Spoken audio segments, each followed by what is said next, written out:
Good morning, everyone. I'm Jerry Sanders, President and CEO of the San Diego Regional Chamber. I want to thank all of you for making time to join us today and for being part of our All Our Talent initiative. One of our main responsibilities as a chamber is ensuring our workforce has what it needs to be successful, that businesses have what they need to thrive, that we're a resource and a leader when it comes to business and the success of our region. An important part of that is looking at who is leading our companies and organizations and making sure our leadership is diverse and gender balanced. The All Our Talent Women on Boards and Commissions initiative is the product of work we've been doing in this space for some time. Through workforce studies in our Women's Professional Development Program Advance, we know that there was more we could do to elevate women and help close the gender gap in executive leadership, as well as boards and commissions throughout the region. From the business side of things, it's more than just good business. It makes good financial sense also. Studies show that organizations perform better, are more successful, and have a competitive advantage when they're driven by diverse and gender balanced leadership. We launched the All Our Talent initiative, the All Our Talent Women on Boards and Commissions initiative in 2020 to make a measurable difference in the number of women serving on corporate, nonprofit, and government boards and commissions across the region. From broadening a search committee's pool of talent, our pool of candidates, to the importance of vocal male allies and support for child and elder care. All Our Talent is advocating for change that will help increase the numbers of San Diego women on company and nonprofit boards and local government commissions. We're proud to have the support from some amazing partners like Bank of America and SDG&E who have stepped up to be part of this initiative. As our sponsors, these companies are helping make All Our Talent and events like this one today possible. And most importantly, helping us connect the talented women from across our region to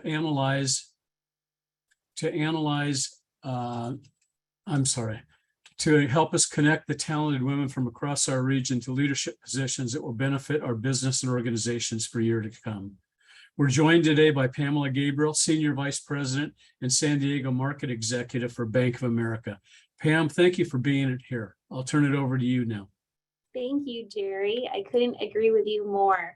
Women make meaningful investments in our community and our companies, which is why Bank of America is so proud to be a supporting sponsor of All Our Talent again this year. So thank you so much for having us.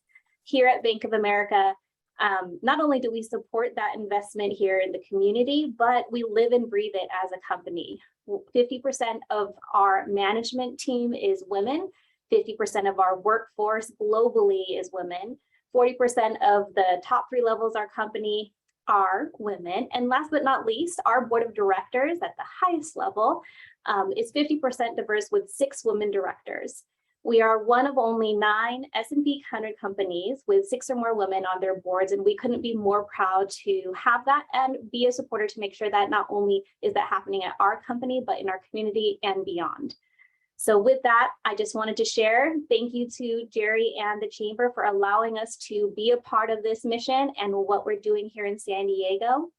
And of course, to all of the individuals on this particular program, I hope you find it valuable so that you can get on a board. Thank you, Jerry. Thank you, Pam.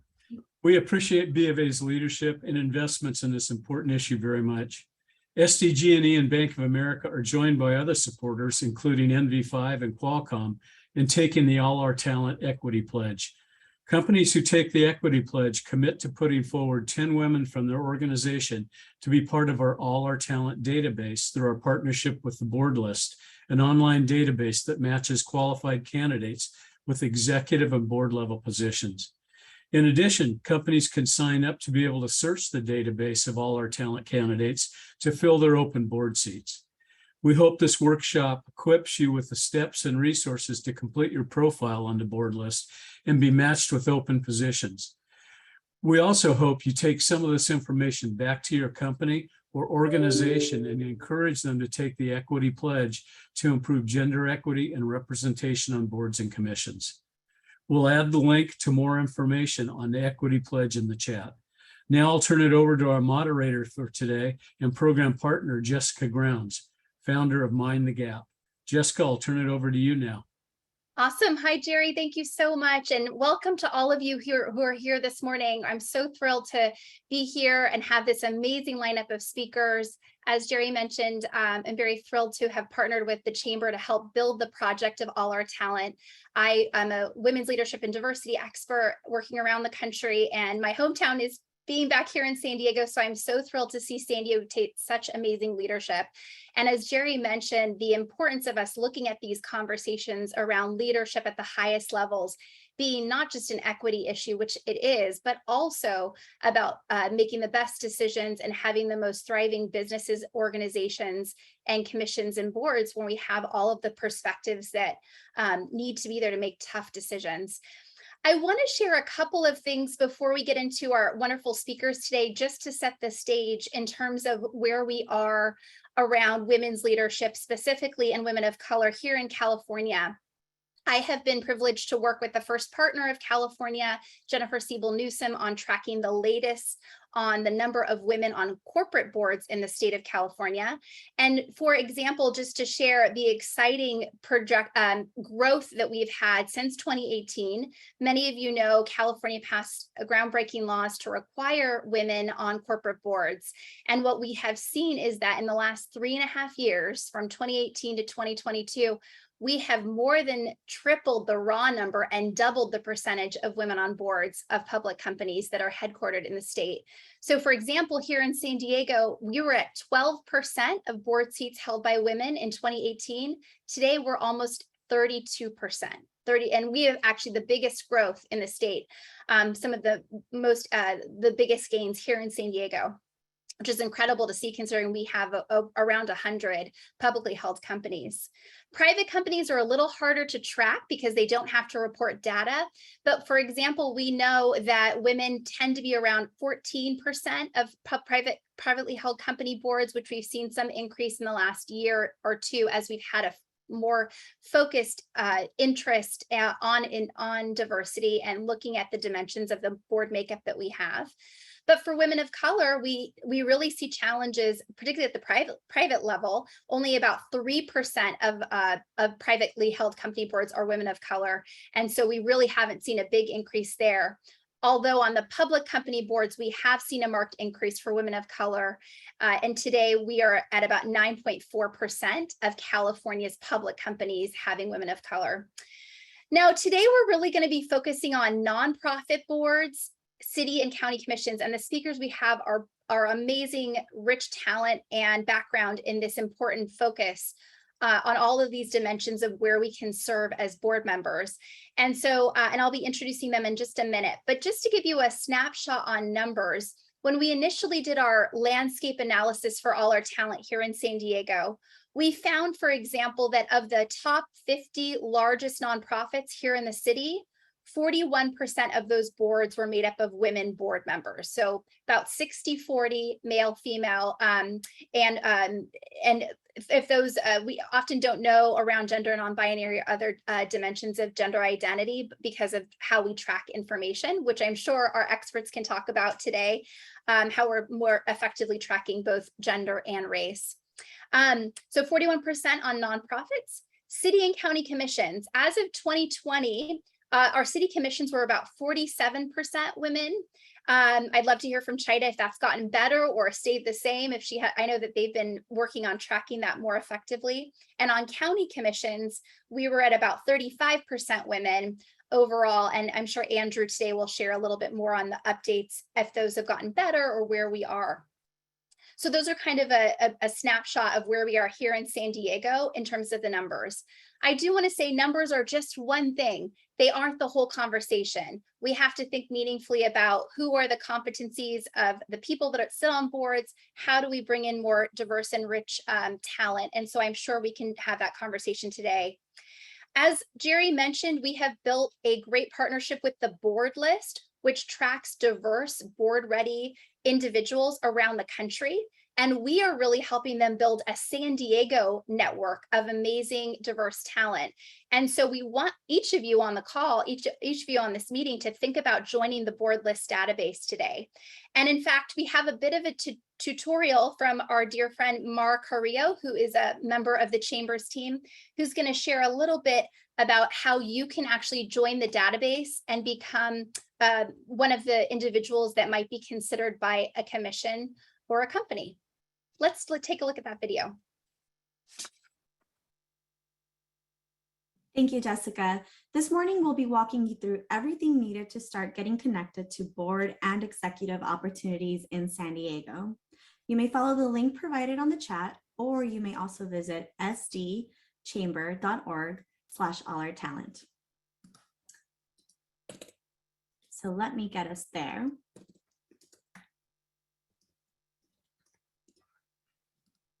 All right, so on this page, we have all things All Our Talent. And if we go ahead and scroll down, you will learn more about how to get involved. We have a section for companies looking to diversify their board. And we also have a section for candidates or women interested in board service or in commissions. Please note the board list has created a unique sign-up link specifically for the All Our Talent initiative. It's important that you follow these steps as your profile will be highlighted as part of All Our Talent, which helps identify you to the San Diego companies looking for San Diego women. Now let's get started. We will visit the board list website and unique link. This should only take about 5 to 10 minutes. So let's go ahead. First, enter your first name, last name, email, and it does suggest to use your personal email versus your work email, as we could be making some changes in our career. Now a password. And create your account. Now we create a candidate profile. Answer the question, what brought you here today? And select an option that best applies to you. Are you a candidate? Are you looking for candidates? Or are you recommending someone to the board list? Today we are all candidates. So we'll go ahead and select that and hit next. Now answer the next portion. Which opportunities interest you? Are you interested in executive, C-level, or VP level opportunities? Or interested in board level opportunities? Today, we'll go ahead and select board and hit next. Now to set up your profile. You can enter all of your information manually, or you can link your board list profile to your LinkedIn account, and it will automatically pull in key information about your background and experience.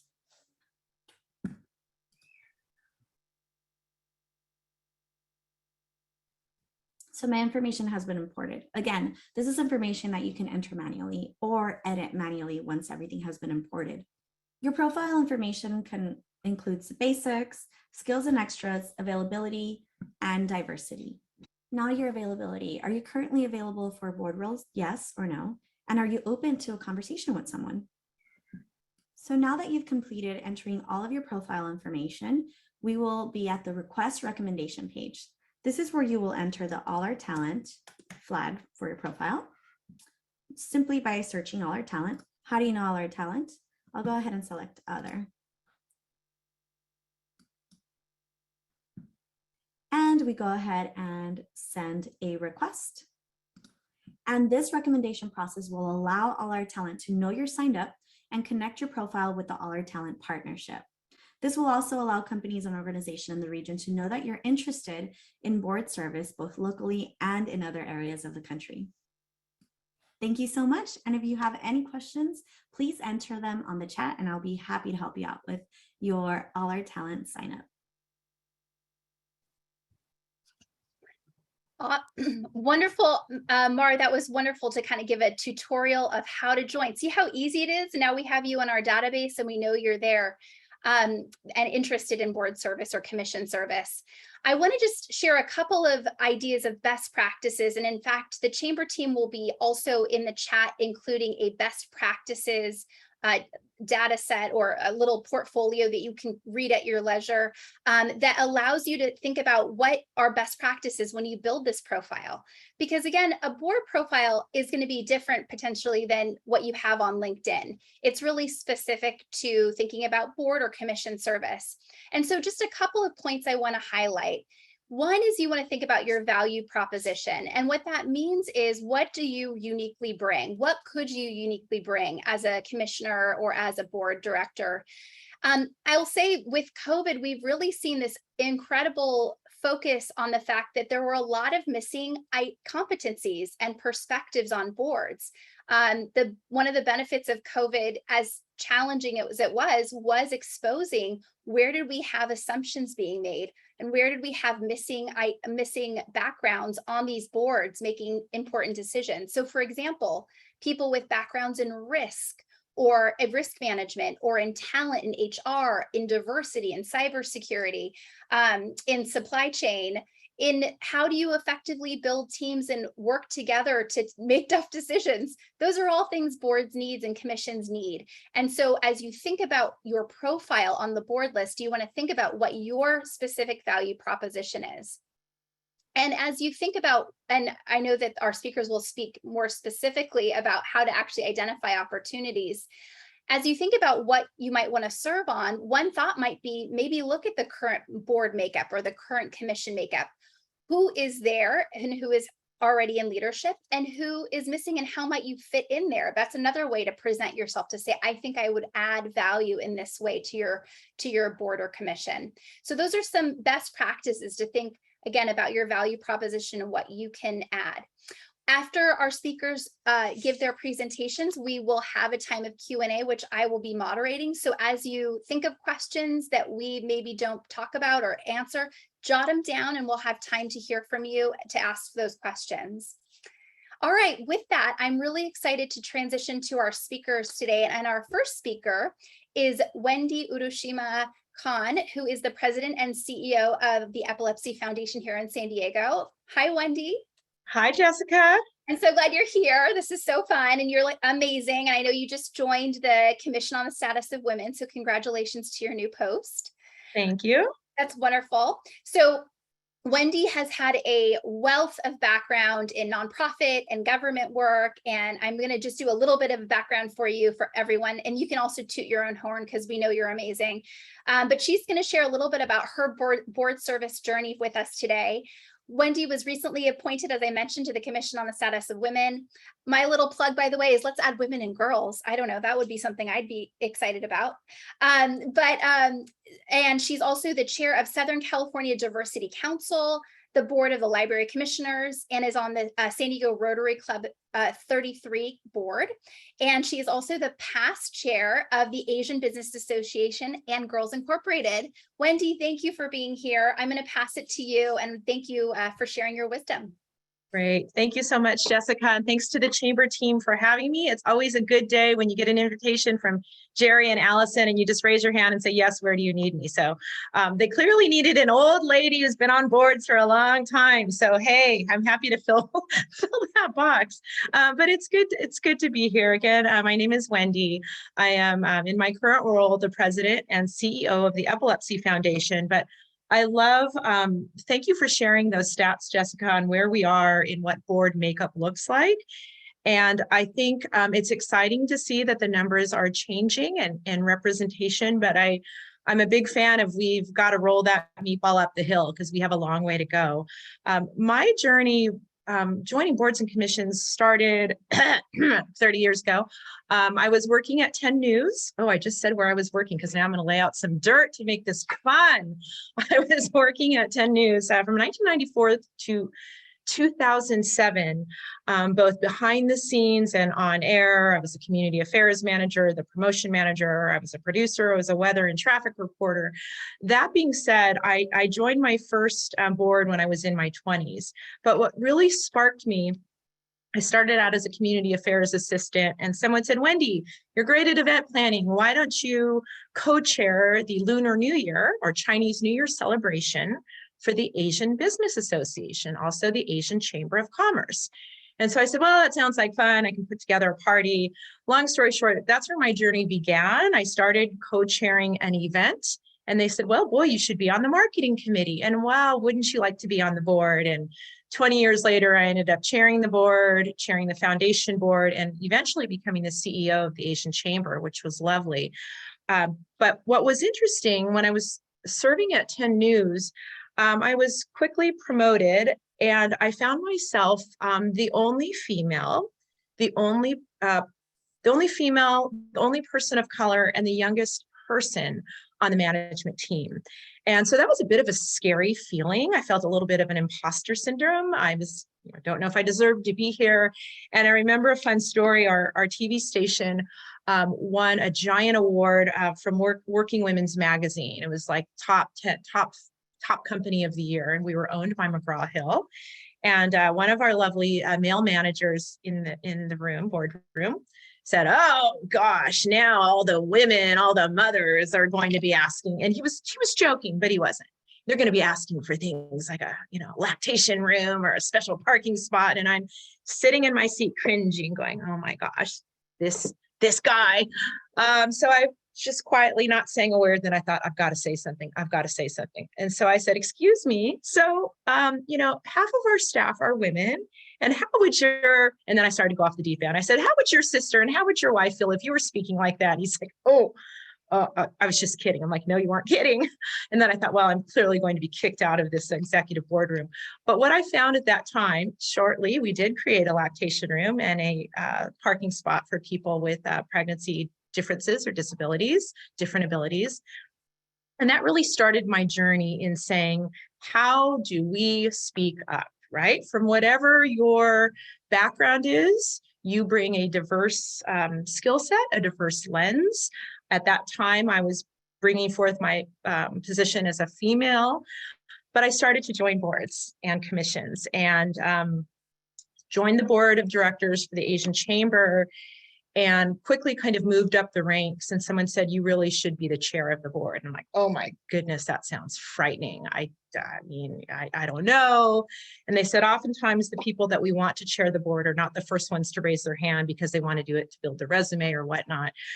So that started my board service. I think I joined about a board a year or two or three or lots of them. I've always been an advocate for women and girls. And so I became a volunteer with Girls Incorporated, became a board member, became the board chair, and continued on that kind of journey.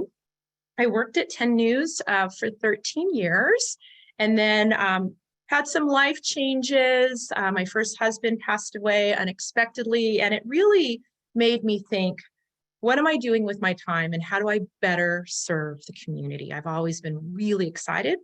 I moved over to the nonprofit side and was the Associate Executive Director for Center for Community Solutions, Domestic Violence and Sexual Assault Intervention and Prevention. I was their first fundraising person and their co-executive director. And from there, started to also join more boards. I got a call from a local leader, Linda Katz, who's amazing. And she said, "I want you to meet some of my friends at the Library Foundation." And someone else called me and said, "You're a marketing expert. Would you like to join our marketing committee?" And this is when our old central library, if any of you have been in town for a long time, was this old building downtown before we had the new building. And they said, "We need to talk about how we're going to market this library. And you're a marketing expert." I don't know if I'm an expert, but all right. So I joined the marketing committee, started chairing the committee, was asked to join the board of the Library Foundation, was asked to be on the executive committee, spent 6 years on the Library Foundation.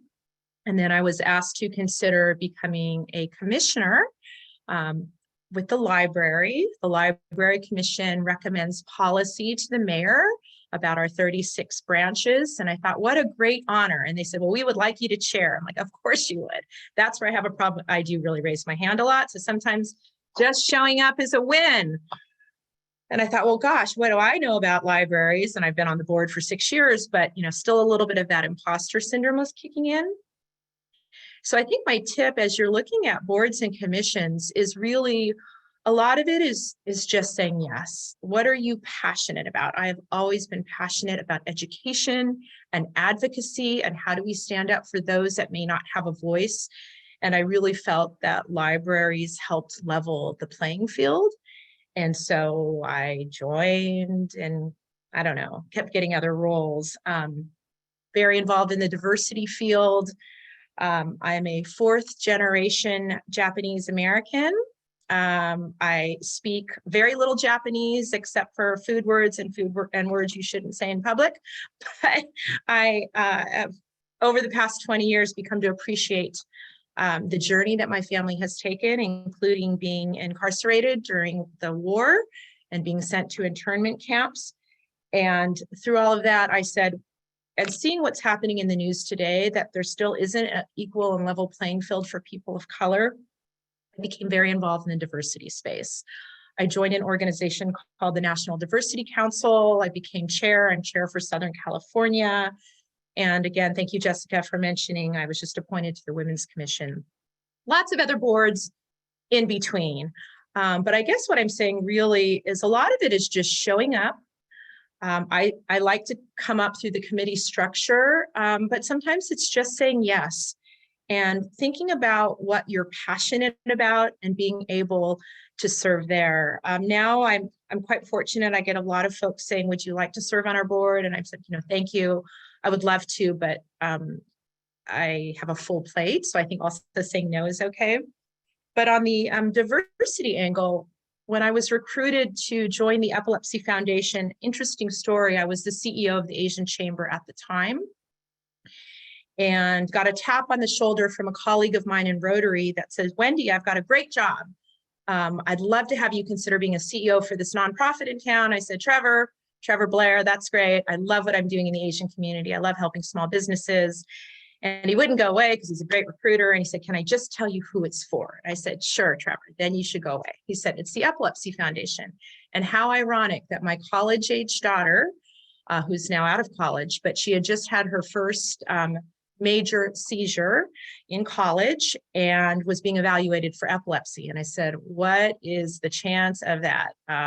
In my opinion, it's a total God thing, universal alignment, whatever you want to call it. And so I was able to follow my passion and become the CEO of the Epilepsy Foundation. I wasn't intending to. I said, I'll become a donor. I'll join the board. I'll join a committee. I love what I'm doing. And I met the folks at the foundation and felt very passionate. So a lot of times it's just, again, following your passion, see where you can serve, and just believing that what you bring to that board or commission, your unique lens can be it might fill a gap, but you are bringing a unique perspective. And for many times, I always thought, well, it's my fundraising experience or my marketing or my PR. And now it's some different things. It's maybe being a diverse person, lots of different skill sets. Don't ask me to be on a board that involves high level math. I really hate math. I can't do 7th grade math. I can't help my daughter with that. I said, go ask your dad. But I can look at a spreadsheet and I can balance a budget. But don't recruit me to be on any math and science boards. But that's it in a nutshell. I know we have some amazing speakers. Chida, I don't know when she sleeps. I don't think she does. And Andrew, probably similarly. But thanks to the great work of the Chamber, I love that you are doing this initiative. Awesome, Wendy. Thank you so much. That was so wonderful. I'm excited to ask you questions at the end, but the idea of leaning into your passion, clearly you have done that, and it's opened doors for you, right? And I think a lot of times, especially for women, as we've seen over the years, we look at CVs like yours and we think, oh, Wendy knew that she was going to do this next, and then next and next. And I can guess that you are like, no, I didn't. I was open to these opportunities, but I stepped in where I felt like my talents could be used next. And I think that's something we can all hear. And so I'm excited. Thank you for bringing up such wonderful points in your background. And so hang tight. We're going to come right back to you at the end. But now I'm going to pass this over to Andrew Potter. And Andrew is the Executive Officer and Clerk Board of the Supervisors of San Diego. He is in charge of our county commissions, of looking at who serves on them. Andrew, hi, Andrew. Hello. Good to see you. Good to see you. Thank you. So glad you're here. Andrew has been working in local government here in San Diego for over 2 decades, and he currently serves, as I mentioned, running the commission and the board appointments here in the county. We have a big county, right, Andrew? There's a lot of space, a lot of people. Andrew will share an overview of what it's like. How do we actually get on a commission in the county? And tell us a little bit about the wonderful equity work you've been undertaking when we look at these ideas of diversity at the county level. I'm give the floor to you, Andrew. Thank you. Thank you, Jessica. Wendy had such an incredible story. I'm so honored to be here. I appreciate this invitation and to be amongst these amazing speakers. But selfishly, I'm excited for the county about the opportunity to tap into the talent in this virtual room. So looking forward to it. So let's pull up the slide. The image that you'll see here, it's a little bit difficult to see, but on the County Administration Center, there is a quote that says, "Good government demands the intelligent interest of every citizen." And that is our goal with boards and commissions. We want to get residents interested in government. Going to the next slide. San Diego County enlists over 100 citizen boards and commissions and task forces that advise the Board of Supervisors and county staff on issues of policy. They make decisions on behalf of the board and serve as links to the community. We have boards and commissions that range from short-term task-oriented groups, and a good recent example of that is our Independent Redistricting Commission. We also have some long-term standing committees with broad-based jurisdictional responsibilities. An example of that is our Property Tax Assessment Appeals Board, and those members serve 3-year terms and make decisions about property values on behalf of the board. On the next slide, you'll see we've got committees that accommodate every interest. This is just a really short snippet of our list, but we have committees that range from health issues to social issues, criminal justice, aging, planning and land use, parks, libraries, housing, human relations, you name it, we've got something for you. On the next slide, my office serves as the administrator of county boards and commissions. So we handle the posting of the vacancy notices, we monitor the members' terms, process the appointments.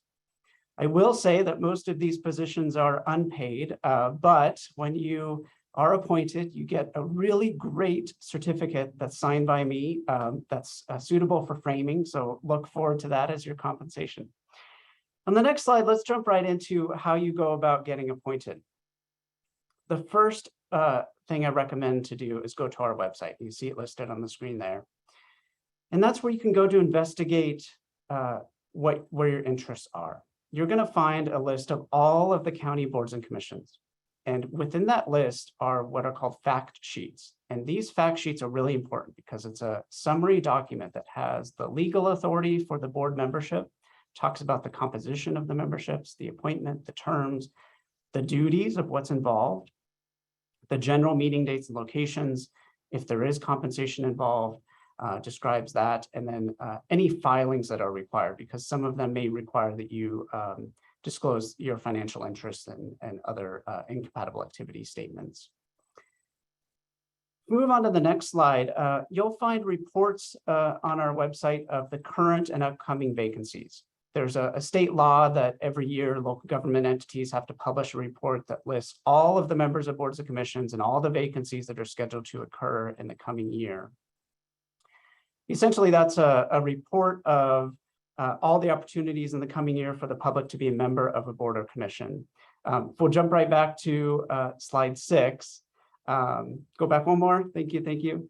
But what's helpful, that report is helpful for long-term planning, but the most useful report that you find on our website is a monthly vacancy report, and that's a screenshot on the right there. This lists all the positions that are currently vacant, as well as those that are scheduled to become vacant in the next 60 days. If there's an unscheduled vacancy due to resignation, we publicly post that vacancy for 10 days before anybody can be appointed. And so that's to give the public an opportunity to apply. On the next slide, we're going to go back to that list of steps to apply. What I want to ensure is that you're getting involved with something that interests you. So look over the fact sheets on our website, make sure that you meet the qualifications and that you can meet the time commitment that's described. I always suggest that people consider this as you would be applying for a job. Determine your interests, what you have to offer. Jessica mentioned thinking about your value proposition, and Wendy mentioned thinking about what you're passionate about. So put those together. Consider your time constraints. Can you take on a short-term or a long-term commitment? Are you able to attend meetings when they're scheduled? Because remember, people are going to be counting on you to show up and follow through on your commitment. Every county board or commission has a county staff person that is responsible for that entity. And so I'd encourage you to contact them, ask about the time and place of the meetings, talk about the vacancy process, the appointment process, and learn about vacancies. Then, of course, you want to fill out an application. Some of the boards and commissions, as I mentioned, are decision-making, so there might be some additional steps that you have to do to prove your qualifications to serve on those boards or commissions. Those applications are submitted to my office. We keep a file and then submit a copy to the appropriate county supervisor for their consideration. And then you'll see step 4, recommend that you contact your county supervisor and tell them of your interest. Offer to meet with them or one of their staff members face-to-face just to get to know them and talk about why you're qualified. In most cases, the supervisor's office will forward the nomination to my office. We consolidate them into an agenda item at a public board of supervisors meeting. And if you are successful in that appointment, then you'll get, like I said, a nice certificate and a confirmation of your appointment. And then the county staff person will contact you to talk about next steps.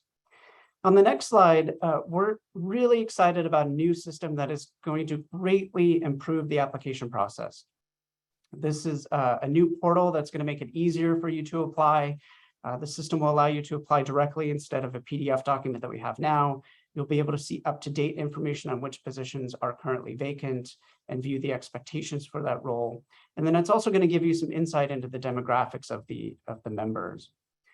On the next slide, speaking of demographics, earlier this year, the board directed us to analyze the diversity of appointees, language accessibility, and transparency efforts. And the purpose of that work is to develop a baseline assessment for us to come up with recommendations to address the gaps and shortcomings to help us ensure that we're better aligned with the county's strategic plan. You'll see the image, the circle on the left there, and that's our county general management plan. And at the center of that is community engagement. Everything that we do centers around community engagement. And that's why it's really important that we have community representation on our boards and commissions, because it's at the heart of what our work is the diverse voices that we have in our region. And so we are focused on engagement efforts that leverage the lived experiences and the diverse perspectives that shape policies and programs. And these are going to help us identify and address systemic racism, honoring the voices that have come before us as we seek to expand the opportunities for those who've been historically underserved. So this baseline assessment is really important, and it's going to show us where we have these gaps, and we're looking forward to reporting back to the board early next year. On the next slide, our focus through improving diversity on boards and commissions is related to equitable outcomes. We are centering our organizational strategies on creating a culture of belonging within the workplace here at the county and all ways that we are serving the community. And it's through your participation in boards and commissions, you can help us get there. On the next slide, in May of this year, the county adopted the UN Convention on the Elimination of All Forms of Discrimination Against Women, or commonly referred to as the CEDAW ordinance. In general, the CEDAW requires the county to conduct an intersectional gender analysis to identify, analyze, and eradicate barriers to gender equity and factors that perpetuate gender inequity. And through this work, we are looking for ways to encourage civic and political engagement among women, particularly membership in boards, commissions, and committees and task forces. So excited to be talking about this. The county's Office of Equity and Racial Justice has just begun this work. So if you are interested, be sure to look out for opportunities for engagement that are specific to this undertaking. On the next slide, I'll end with this image to help you think about which seat is going to be yours. Winston Churchill said, "We make a living by what we get, we make a life by what we give," and service to community as a volunteer or appointee to a board, commission, or committee is one of the valuable ways for you to make a difference. So thank you again for your interest, and look forward to you getting involved and look forward to answering any of your questions. Awesome, Andrew. That was so awesome. It was great to just so practical and so thoughtful. And I just have to say, I love to see our county really leaning into the importance of equity. I actually did not know that we adopted the CEDAW treaty. And for those of you who don't know, as somebody who studied this in college 25 years ago, the United States is one of the only countries in the world that has not actually ratified CEDAW. And so for counties like ours to think about that and be thoughtful about tracking the dimensions of race and gender and the outcomes for the whole community is so cool. So thank you for that. And Andrew, we're going to have so many more questions, but the practical advice that he just gave is so great if you want to be on a county commission and where you can lend your service and how to do it. So thank you. That was wonderful. All right, perfect. And our last, of course, but very much not least speaker is the very wonderful Chida Warby. Let me see. I say your name right. Sorry, I know you so well. It's so bad. Tongue twisted, Jessica. Chida Warren Darby, who is the amazing director of the city commissions, works for the administration with our mayor, Todd Gloria. Hi, Chida. It's so good to see you. You too. Thank you for being here. This is such a rich discussion, and you and the city commission work is so important, and I appreciate it so much. So Chida is in charge of our city's 49 boards and commissions, and looking at the dimensions of who sits on them, how we go through the process of selecting those board commissioners. And you have done such amazing work, Chida, and I want you to talk about that. And you've served on so many teams. I know you've worked in for local government for a long time, just like Andrew, but we thank you for being here and we value your background so much. Chida serves on the boards of the United Nations Association and of San Diego and Black San Diego. You are you have done so many amazing things. I can't even, you're a journalist, you're a newspaper owner, is that right? I'm a second generation Black newspaper publisher. My family. Publisher. Yeah. Yes. So Chida has done incredible work, and I am very, very honored to have you here. I'm going to give you the floor, Chida. We'd love to hear about the city commissions. I know, like Andrew, you have been focused also on tracking race and gender in terms of who our commissioners are. So we'd love to hear a little bit about that. And the floor is yours. Awesome. Thank you, Jessica. As you mentioned, my name is Chida Warren Darby. I'm really excited to be joining you all today. I got appointed to Mayor Gloria's administration in December 2020 as a Deputy Director of Communications, and then I got promoted to Director of Appointments, Boards, and Commissions this past March. So it's definitely been a whirlwind journey, but I'm really excited to be talking to you about this today. And I will dive right into the presentation. Okay, next slide. So what I like to do is kind of share with people the structure of our department. We are small but mighty. I do have an executive assistant, associate management analyst, and I have two executive directors that serve on my team that support the Citizens Advisory Board, Reverend Gerald Brown and Pastor Jesus Sandoval, who supports the Commission on Gang Prevention and Intervention. Reverend Brown also is an interim executive director for the Human Relations Commission.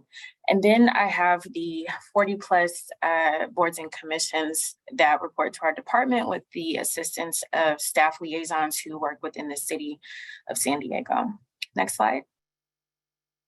And so the Boards and Commissions Office was created in 2018 to support the day-to-day operations of our city's 49 plus boards and commissions.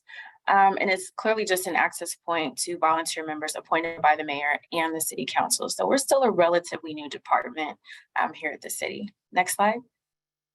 And so our mission is to train, equip, partner, and promote all of our boards and commissions and ensure all San Diegans have a platform to engage city government efficiently and effectively, which is super important. In our vision, we want to foster public policy decision-making, volunteerism, and civic engagement. And our overall goals are to ensure that all of our boards and commissions are diverse with equitable representation that reflects our city's population and promote public participation in decision-making and effective civic engagement.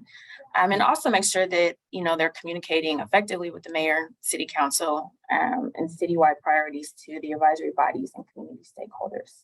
Next slide. And so some characteristics that people should note, our advisory boards, what we can loosely call them, are established under our city charter. Some are permanent and some are temporary.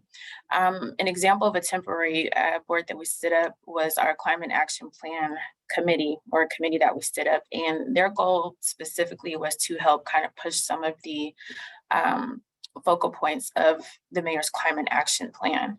And so that's also why you might kind of see us noting our boards and commissions in terms of numbers, saying 40 plus, 49 plus. We have 50 right now with the revival of the Commission on the Status of Women, I'm also going to be dissolving a few boards and commissions that are no longer serving their purpose within the city. So that just gives a little background. And as indicated, oh, you can go, no. Yep. So as indicated, their roles are to consult and advise the mayor, the city council, and or the city manager. They do not direct the conduct of any department or division. And our members are appointed by the mayor with city council confirmation. So he makes his appointments and then folks go before city council to get confirmed. And members are limited to a maximum of 8 consecutive years in office, and they do serve without compensation. Next. And so this kind of just outlines what everyone's role is in the appointment process. And so in the mayor's office, we appoint members to fill vacancies that are created by expired terms, death, or resignation. The city council confirms the appointments nominated by the mayor.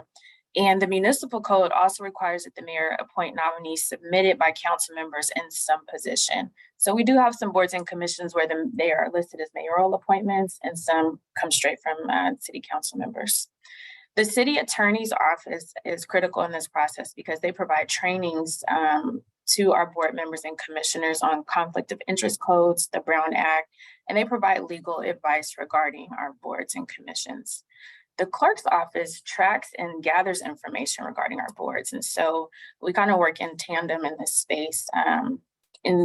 And specifically like our website, we both share that. We all have access to it where we get to pull data and track it. And then as I mentioned earlier, we have staff liaisons. And so those are the individuals I primarily interact with. They help assist me in kind of managing our boards and commissions. We have about 45 of them currently. Next slide. And so within my department, I pretty much, me and my team, we support the day-to-day functions of our boards and commissions and oversee the appointment and reappointment processes. We establish and maintain relationships with our stakeholders, members of the public, and organizations. A lot of people aren't aware that we really do rely on the support of outside groups to help us. A lot of times people will refer folks to us. They might bring initiatives or issues our way. And so we do work closely with community organizations and partners on the outside. We also work directly with the council offices regarding nominations of potential candidates because some of those appointments do come directly from council members. And so when expressing an interest in wanting to serve on a board or commission, it's important to see whether seat that you're applying for is being nominated from a council office or from the mayor's office.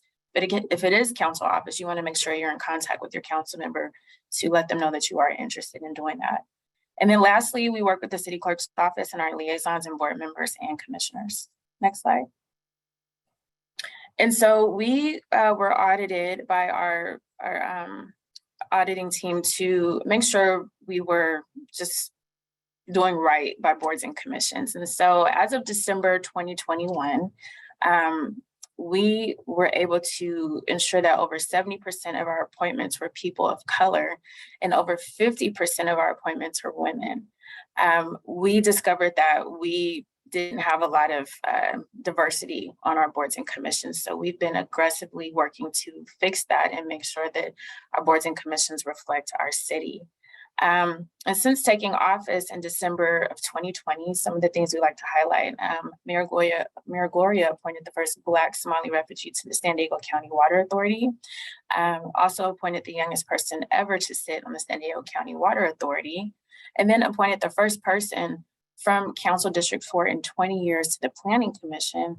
And lastly, appointing 2 Black women and a member of the Asian Pacific Islander community to the city's Employee Retirement System Board of Administration. And we revived the Commission on the Status of Women just a month ago. And so those are some highlights we like to share. Next slide. And because of that, we need you. We need your lived experience, your professional experience, your educational experience, and your unique self. A lot of people feel like they need this big, extensive corporate background to bring to our boards and commissions. And it's not true. We want people that have experienced all walks of life. It doesn't matter what type of background you come from, that's a part of your experience. And so we want people to be mindful of that. I've literally had to drag people to apply to a board or commission because for some reason they didn't feel like they were capable of serving. They kind of just didn't really see the value in their experience. And there's value in all of our experiences. So don't let that deter you. Next slide. We have a really nifty website, our boards and commissions website. So I really encourage people to check that out.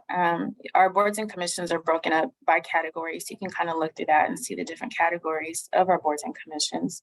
And then you see a little arrow down there. We do have a cool application process, which you can go to the next slide. And this is just kind of a snapshot of what you'll see when you go to our website, onboard.sandiego.gov. You will click on whichever board or commission is of interest to you. And on the website, you can kind of get a background of the makeup of that board or commission as specified in the municipal code. Some of our seats are listed by category. So there are some seats that are very specific that require specific requirements on that board or commission. You can see who's active. You can see what their terms are. You can see which seats are vacant. And so we really wanted to offer that transparency through this website, which is just about a year old. So we're really proud to have it. Next slide. And this kind of just shows the stages of the appointment process. And so you go to our website and apply. We receive the application, we review the application, and then we create a list of individuals that are interested in serving. I do share that list with our executive leadership here in the mayor's office. And we want to make sure that you're a right fit and a match for whichever board or commission you're applying to. We do interviews with people. Sometimes there's a little more to share than what's listed in the application. And I kind of see my role as a matchmaker. So we want to make sure that what you think you're applying for is actually what you're applying for. If you are selected and you kind of go through this vetting process, we do extend an invitation for you to serve on the board or commission. Your appointment goes before city council and you are then confirmed. If it's not a fit for you, we keep you in the system and we still want to see how we can best utilize your experience on our board or commission. Next slide. And the last thing I'll say before I pass it back over to Jessica is that I really encourage people to consider what their interests are and to kind of get to know the landscape of what they're applying to. There are times I interview people in the process and they're not really versed on what's happening within the administration or not really following priorities or things happening. And that's really important because you want to see where you fit into that process. And also, if you aren't appointed, that should not deter you. Public comment is a thing. We want people to attend the meetings, find the board or commission that's of interest to you. If there aren't any vacancies, you can still dive into the agendas, the minutes, and you can still influence the conversation from the public comment section. So I really want people to keep that in mind and just, watch how things flow to make sure you're a fit for that particular group. But that's all I have, Jessica. Yay, Chida, that was so amazing. And so both you and Andrew laid out the process so well. So we really have an understanding of what your process is, how we can fit in. And Chida, thank you so much for all your amazing work. Really excited to see your work on the diversity of the appointments and really being conscious of who you're bringing in to make sure that our city is really run by our city, the citizens of our area, and that we have that voice. So thank you. Well, I'm so excited to bring everyone together now. Wendy and Andrew and Chida, I want to have a little bit of a conversation. And I actually want to start, this is a question for all three of you, and I'll start with Wendy on the nonprofit sort of CEO side. And this would, of course, be for commissioners as well, for both you, Andrew and Chida. What qualities are you looking for? You talked a little bit about, and when I mentioned the value proposition and of course, Wendy mentioned the passion, but what other kind of qualities, when you're thinking of building your board, Wendy, what kind of qualities are you looking for in a board member? That's a great question. And one of my favorite things to do is go in and improve boards, expand boards, because boards always start in a great place. But historically, what I found, especially in San Diego, is some of the older boards, they bring in people that think like them, look like them, and they're friends. I play golf with this person and they came in and I care and they care. And sometimes boards end up looking very similar. And I know even when I came to the Epilepsy Foundation, one of the first things I noticed, there were some longtime board members. We have the most amazing board, lovely, longtime folks. But don't you know that everybody, a majority of the board looked and thought exactly the same. They were many older white males, lovely, lovely individuals. But the first thing I said to myself is, epilepsy affects everyone, right? 1 in 10 people will have a seizure, not just older white men. What about the people of color? What about the younger people? All of those things. So I said, the first thing I want to do is not get rid of anyone, but how do I expand? So I look at a lot of different things when I'm building a board, and many nonprofit execs, they know they have a board matrix. And I love that I even took a screenshot because I might have to plagiarize it. I will give you credit. Your lived experience, your professional experience, your educational experience, your unique self, and Andrew alluded to that as well. So we actually have folks fill out, what are we missing? What is your profession? So, okay, look, I have an attorney, I have a social worker, I have a neurologist, I have an epileptologist, I need an HR person. So those skill sets. I also, within our charter, we want people with epilepsy with lived experience, because that is a different perspective. I wanted younger folks. I wanted older folks. I wanted people that identify differently, that have different perspectives. There are cultural norms with epilepsy. In some Latino cultures, it was often thought that seizures are caused because you're possessed. In Asian cultures, we often don't complain. We don't take our problems outside of our community. So thinking about building boards and what are you looking for? It is all of those things that Chida and Andrew both mentioned. It is your professional experience, your lived experience, your educational experience, your passion. Sometimes it starts with saying, I need a PR person or marketing person, but I would also, even when I'm diversifying my staff, I said, some of the younger staff are more adept, for instance, at social media. And I had one board member say, I'm going to unFacebook you, Wendy. I'm like, you're going to what? I'm going to unFacebook you. All your posts make me jealous. I'm like, you mean you're going to unfriend me? And then my 20-something-year-old daughter's like, oh my God, mother, you are so old. Facebook is for old people. You need to be on Insta and all the, I'm like, huh? What? So really that diversity of thought in every sense of the word. And I also like, I think it's important that Chida mentioned, think about where you may fit and, where's your expertise. So you can bring, what is your value proposition, something to that. And maybe you didn't go to Harvard or Yale, or you're not a CEO, but let's say you're a parent of a child with autism. So you bring something incredibly valuable to the autism board of directors, right? Or you have experience in land use. I don't, so being a land use attorney may be a really great qualification for, I don't know, whatever board. So Love it. that, Great. yeah, many different things. Yeah, that's so helpful to hear. And I'd love to actually have both Chida and Andrew mention, what qualities do you all look for when you're assessing these great candidates that come forward? Chida, what about you? I think for me, one of the biggest things is time commitment. What type of time you're able to put in. We ask for people's resumes and bios and the application, because I'm able to look at all these different aspects of a person and kind of say, wow, this person will be a good fit here. I've had a few instances where someone applied for one thing, and because I had extensive background information, I was able to say, you know what, you're actually best suited over here. And that's where my matchmaker hat comes in. But the biggest thing is time. Since March, I've been able to make over 100 appointments and reappointments to our boards and commissions. And in talking to people, we want to make sure they have time to serve, because not meeting quorum is a very real thing. And that can set back so many things on an agenda that really need to be pushed through from a policy making standpoint. And so if you're not able to participate, we can't make you come, but we want to know that you're willingly wanting to serve. I can work with the other stuff. It's kind of like cooking. I'll mix it all up, but time is a big thing for me.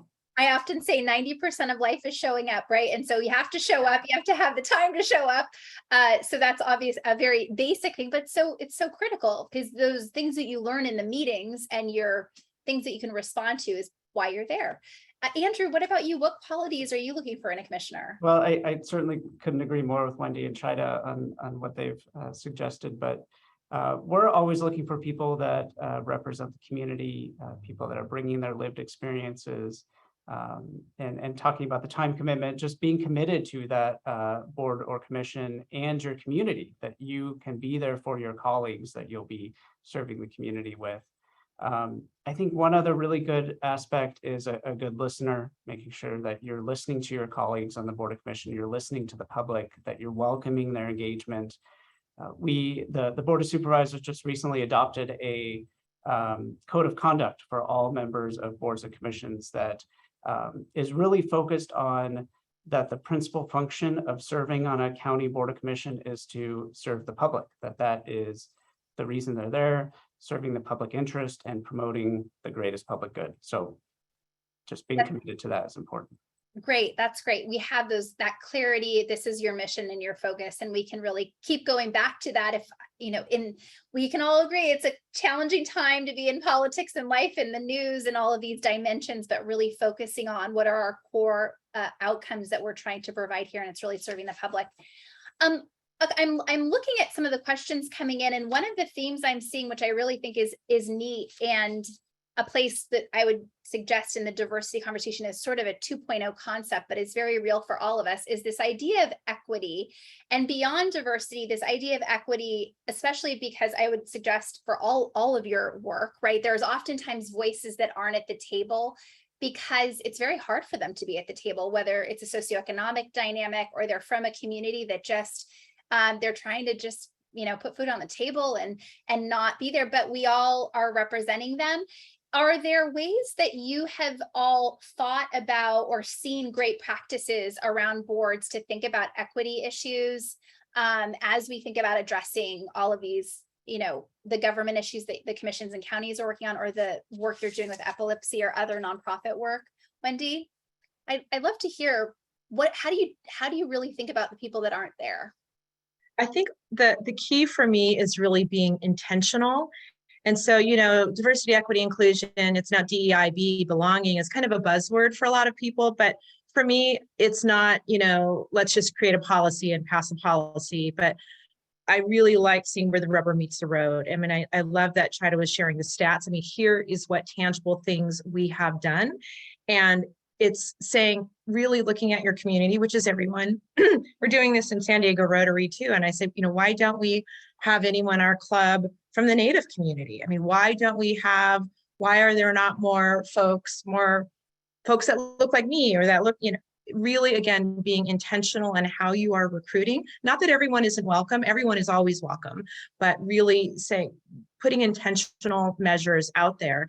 And if it is saying, I'm going to do outreach to the this marginalized community, or I'm going to make a call, it's almost not enough just to say, well, we send an e-blast out to everybody and, everyone gets our e-newsletters, but it's really about being intentional and tracking those numbers to see where you are and where you're going, and benchmarking it. It's like what gets measured happens. Right. And I think Jerry, opened it up. I still want to say Mayor Sanders, but Jerry opened it up wonderfully, saying it's not just the right thing to do, it's good for business.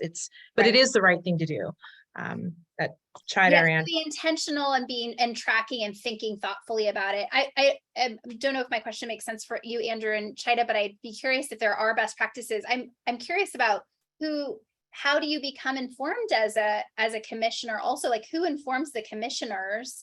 How do they become equipped to understand things that just to give the full dimension for all of us, if we were to join a commission, how are we a good commissioner, and how do we make sure we're on top of what those things are? Any other thoughts on that? Yeah, I think for us, one of the things that we're looking at as part of the study that the board directed is how accessible and transparent are these boards and commissions. We certainly have learned through the pandemic that we have the ability, just like what we're doing now, to virtually engage people. And so we want to continue that practice, and certainly in accordance with the Brown Act, which is the state open meeting law. But how can we make sure that people that are underserved communities can get involved? They may not have the ability to drive downtown to, come into a conference room to a meeting, but they want to participate remotely, or they want to see a recording of a previous meeting. We got to make that easier. And that's what we're really focused on is the engagement piece, and making sure that everybody who wants to participate and has a voice can do that easily. Fabulous. Thank you. I completely agree with Andrew and Wendy. I know one thing that I thought about coming into this space was, you know, we have this beautiful website and receives applications so wonderfully, but, you know, we still have a very real digital divide in our city. And trying to think of ways that my department can now let people know that have this incredible lived experience and background, let them know that there are vacancies and how do we include them, even though they may not be able to go to our website and apply. And I think those are just some things we take for granted because we have access to cell phones and our computers and everything is just so readily available to us that there's some people that just still don't have that ability. And we need to be able to start thinking more about meeting people at their level and not penalizing them for that. And so that's one thing. That's why I like to show my department that we're small, but there's just so much stuff we want to do. And the need is so great because those are the folks we need to hear from too. They help influence the decision making based on where they're at. And so that's really a big thing for me, wanting to create like pop-up scenarios where we go into community with computers of our own and say, hey, let me allow you to use this computer. Let me take your information and input it into this system. But I love the fact that we're still able to do meetings virtually, especially with gas prices and just time. It just takes time to travel. So I'm hoping we can keep that going because it's been beautiful. Right. Yeah. The benefit of what we've learned over COVID, as I mentioned before, right, we're in a new world and it really has, I think, opened it up to providing more opportunities for people whose voices weren't there before in leadership. Allison, can I pass it to you and see what questions are coming in, or are there other pieces that this panel can respond to? We'd love to. Yeah, absolutely. Thanks, Jessica. And maybe you can help us with this first one and then give it to everyone. It's about SB 826. Yes. So while that's been in effect, it's made a positive impact. Carla's asking if we can't legally require companies to make their boards more equitable, how do we force companies to continue their focus on this effort so we don't lose ground? Maybe we could say, how do we strongly encourage companies? All right. Well, thanks, Carla, for your question. And just for background, Senate Bill 826 is the law in 2018 that was signed into law, signed by Jerry Brown, our former governor, that requires women on corporate boards. It had been, as the word was enjoined, but right, it's basically been found unconstitutional, both that law and the race and ethnicity and LGBT law that went into effect in 2020. I won't get into all the legal stuff I happen to know, but basically they're still actually the law of the land. They're actually in the appeal process, but they clearly made companies pay attention. They worked, I would argue, suggesting the fact that we've tripled the number of women and significantly increased the number of people of color on boards here in the state of California. So, but void of mandates, which again, California was the first in the country to mandate something like this. There's very few examples of requiring diversity at a leadership level, but there are a little bit more on the commission. I think there's a little bit more paying attention to that. I think government commissions would love to hear from each of you what we can do to enforce that. I would suggest, before I pass it on, one of the biggest things we need to do better is why it matters. And we've had this great mentioning of how we know diversity makes for better outcomes and decisions. We know if financially companies are more profitable, they're able to respond to difficult conversations more effectively, whether it was the killing of George Floyd and a social challenge, or a crisis within a company around risk and paying attention to things. We know companies are more effective when that groupthink that Wendy mentioned doesn't exist. So what do you all think around in places where we can't mandate diversity, how do we effectively lean into it? We mentioned intentionality. Andrew, can I pass it to you around that? What is the county, you're tracking this information, but what else would you suggest could be done? Well, I think that's the first piece for us, is tracking that information, and we're excited to be gathering that data. I will share, Jessica shared our stats a couple of years ago, and we're excited with the initial results that we've received. We were pleasantly surprised with the improvements that we're at about 47% male, 49% female on county boards and commissions. So excited to sort of see that shift. Obviously, we're continuing to gather that data, but I think for us at the county level, that's the first piece is tracking that and making sure that the individuals who are serving on these boards and commissions represent the community. And if we don't have that data, we can't Right. and can't spend that focus on trying to get those people that represent the community to serve. Perfect. Yeah, the baseline of data tracking, which really wasn't done until recent years. This is a new phenomenon. Chida, Wendy, anything you want to share? Void of mandates, we've kind of talked a little bit more about this. Are there any other insights you might have, or even at the corporate level? Can the nonprofit and the city commission level, the government influence the private sector to make change? I don't know. Where do you see that? I think that happening. Yeah, I really agree with what Andrew was saying, and we're getting it together over here, having our first chief race and equity officer at the city, and building out some things to support those efforts. I really feel like stakeholder relationships for us is good. I think when you have a rapport, it's easier to have those conversations and to create accountability. And so while the influence may not be direct, I feel like the more people in these spaces, you can have conversations and say, hey, you know what, maybe you want to revisit this or you want to check that. And it may be more from an internal space, but I feel like relationship building is a really big part of that. And so people can be clear on what the expectations are, and you can have that clear channel of communication for accountability. Great. All right, awesome. Allison, what other questions do we have from our speakers about being on a board or commission? Sure. Here's a good one. Given what a large military population and military spouse and veteran community we have here in San Diego, and Laura asked, can military spouses or military connected members who are transitioning through San Diego and spending a few years here become parts of boards and commissions, even though they might not be longtime residents? And I think that's probably a pretty important voice to have on some of our commissions, but I'll let you guys, of course, all share. Wendy, why don't you talk from the nonprofit and then we'll go to the commissions. What's a typical tenure for a board member on a nonprofit board? Yeah, sure. I mean, a lot of boards have terms, you can serve up to 3 2-year terms, or 3 1-year terms, or 1 year. But I think absolutely, I would definitely encourage military folks in the military families. I think that is a really important and unique perspective. Even someone transitioning or passing through. San Diego is a huge military town that is an incredible part of our population. I would absolutely welcome that. And I think, you don't necessarily have to be a 20-year member in the society to be a great board member. I think oftentimes when we bring someone in with a fresh perspective, or even if it's a geographical, here's what we were doing over in, I don't know, Minnesota. I think that's again, a fresh perspective. So great question. I appreciate that. Great. Chida, Andrew, what about you? Can they serve as coming in for a couple of years here?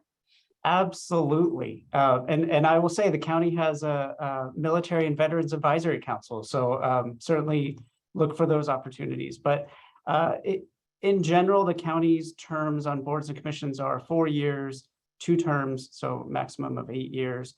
But they do vary, and it really depends on the board and commission, which is why I was encouraging people to look at the fact sheets to determine what the terms are. Some boards have terms that are concurrent with the nominating supervisor. So if that county supervisor isn't reelected or their term ends, then there is that possibility that you could be replaced by the incoming supervisor. What's great about the county rules is that individuals in most cases continue to serve until they are either reappointed or replaced by somebody else. So you can just keep going until either you resign or somebody else is reappointed. But there certainly are shorter term opportunities, so take advantage of those. Perfect. Thanks, Andrew. What about you, Chida? Any other insights you want to give there? I agree with Andrew. Some of our boards and commission terms are 2-year, 4-year, max 8, and life happens, so we don't want that to deter people from applying. We do expect that not everyone's going to be able to serve their full term. People move, they get job opportunities, and so that's why we have vacancies that pop up, and we keep applications in our queue so we're able to replace folks. But definitely want to encourage people, and we also too have a military advisory board that advises the mayor, so very mindful of that, but people should still apply. Absolutely. Okay, I want to do a couple more maybe back to basics, because we got kind of deep into our diversity great conversation, which is so important. But in terms of really, okay, somebody has, for example, hasn't ever served on a board or commission, Chida, Andrew, you guys gave a really great overview, like where you go, look for this commission. This is how you apply. But the truth is, people also want to network or maybe talk to people who've done it before. What are I'd love some networking tips that you would recommend doing. Do you recommend talking to current commissioners? What are some really practical things folks can do just to gather more insight as they're trying to decide maybe where I want to serve, what nonprofit I want to serve on? What are some networking and information gathering tips that we can share with our participants? Want me to start out? Yeah, I'll go Andrew, for it. perfect, Okay. perfect.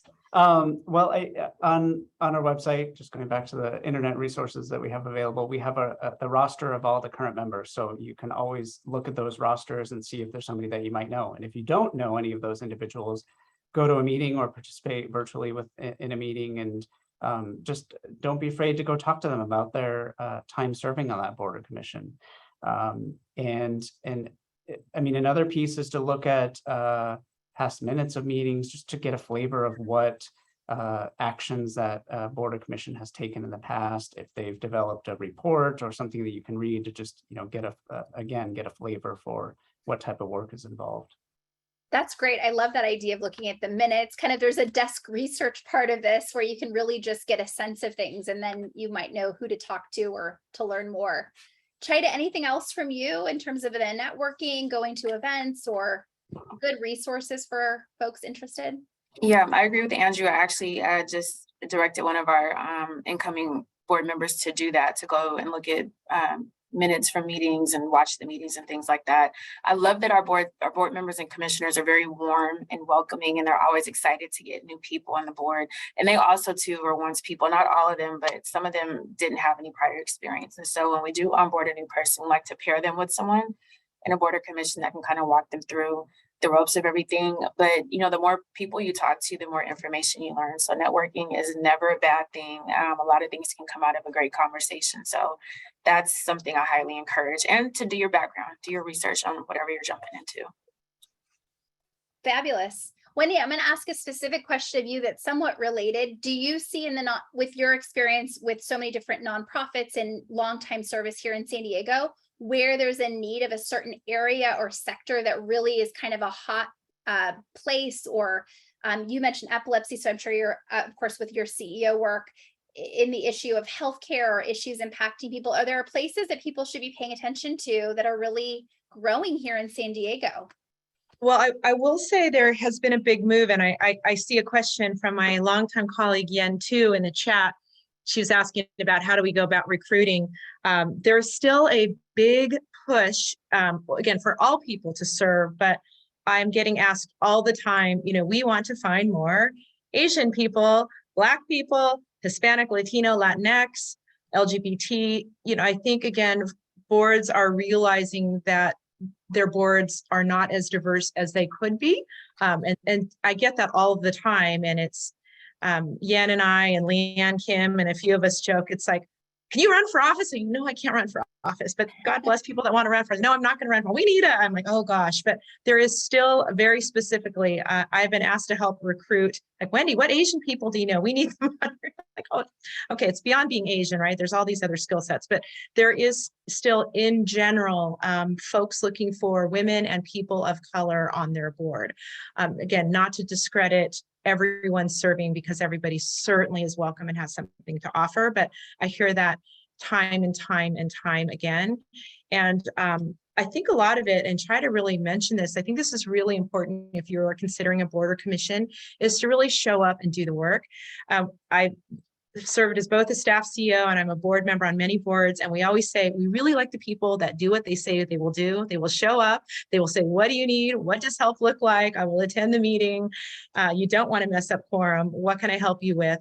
And I think it's also important if you're thinking about our board or commission, especially a city or a county board, is to really be in a space of learning. You will hear many diverse opinions from the community. It's a great place to learn. So but also really be open to serving, the community, the whole community. And just my time serving as chair of the Library Commission, it's wonderful. I mean, we hear people coming in for public comment, that what people need in Oak Park are much different from what people need in La Jolla. And so, how do we keep that balance and be very fair and very equitable? But there's a great need everywhere. And I love that you have mentioned the board list. I think that's a great place as a takeaway to do after this. And also one other plug, if you're not a member of the chamber, it's just showing up. Go to a chamber mixer or a chamber event and, talk to someone and say, could I schedule a 15-minute Zoom coffee chat? I probably do 5 of those a week, a lot of times for students. And then send them a thank you note. Right? Send them a thank you note. Be mindful of their time and to say, what's it like? What has been your experience? And I think you'll find people are more than willing to help and maybe make an introduction. Those are all. They didn't pay me to say that, by the way.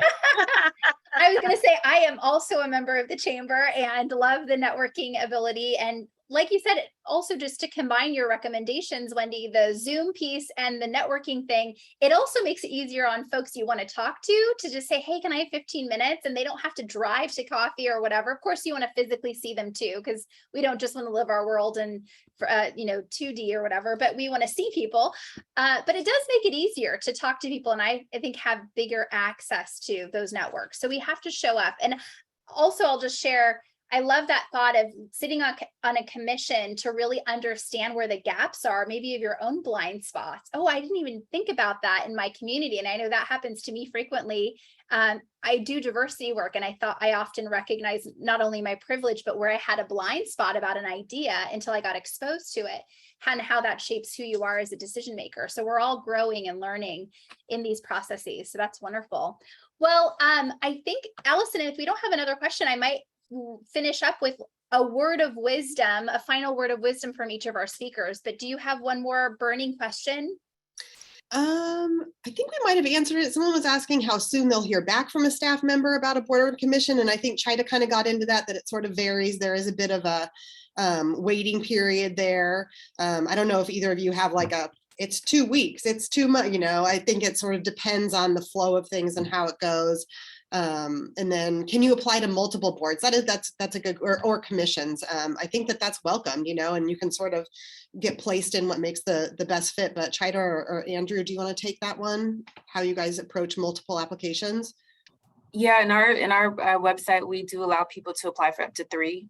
And so that really helps us. If you aren't able to be seated on one, we can see where your interest is for another one. And if you apply and you haven't heard anything, we try to be really responsive, but I have people email me all the time, like, hey, I sent this application, I haven't heard anything. So never shy away from welcome that.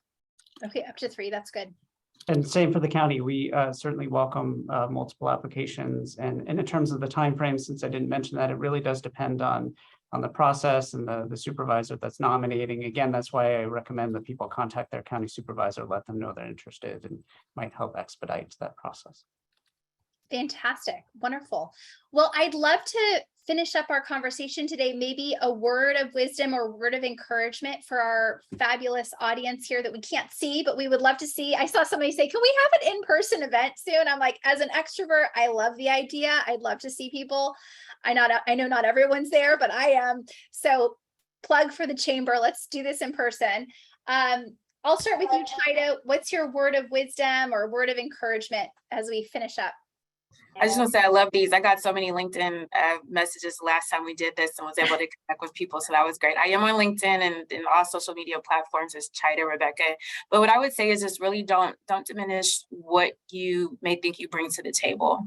And don't gauge your experience against someone else's. They're all important. It's your path, it's your journey, and it's unique to you. And we need that. So don't doubt who you are. And if you have questions and want to talk it through, I can be like a therapist of sorts for boards and commissions, matchmaker therapist, and I can talk you through it. But yeah, just step out and do it. Just apply. Worst thing that can happen is we could say not right now. That's perfect. It. I love it. And that's like so many things in life. The worst thing that can happen is no. And you know what? You'll be okay. I love that. All right, Andrew, what's your word of encouragement? I got to run out. Our fire alarm is going off. Oh, no. So, really, literally. I was wondering what that was. Bye, Andrew. Okay, Go be safe. Thank you, Andrew, for all your amazing advice. Go be safe. Oh, goodness. All right, Wendy, you're going to take us home then. Well, I was just going to say, run fast, Andrew. No, it's really just say yes. Just say yes to the possibilities. Don't get in your own way of saying, maybe I don't qualify. Just say yes, see where it takes you.